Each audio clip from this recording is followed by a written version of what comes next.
I'll start by saying hi, hello, and my salute. To my audience, please keep it down to a mute.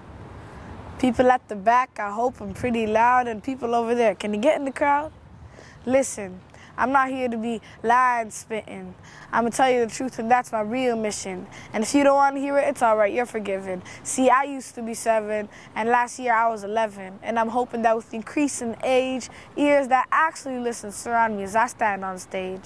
What I have to say in my mission today about the ridiculous injustices everywhere, about how most folks seem to be aware, about the different avenues to help out there, about how we can start by showing we care, about God, do I have to shout about the fact that their cries and tears are so loud and clear that I fear how our hearts appear when we all hear their sincere and severe pain that disappears as we strive for our own lives' gain. But all we do is ignore and store all the thoughts in our head. We see people starving on the street, beat, hopes defeat, wishes delete, opportunities fleet, happiness a deceit. But why do people have to live in fear? Why do people have to assume that death is near? And are you guys finally starting to hear?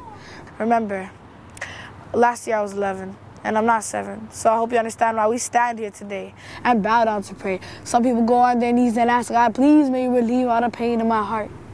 And we turn to God when everything seems so dark. And He lights a spark, almost a mark. Picture this, a single rose in a run-down park. So I'm here to raise awareness for those who care about the injustices everywhere. Can't we share some time and spare a lifeline and let people know that life doesn't have to be a nightmare? Do you guys understand that I don't have to be a religious man to recognize the injustices in the elite's plan? Do you guys understand?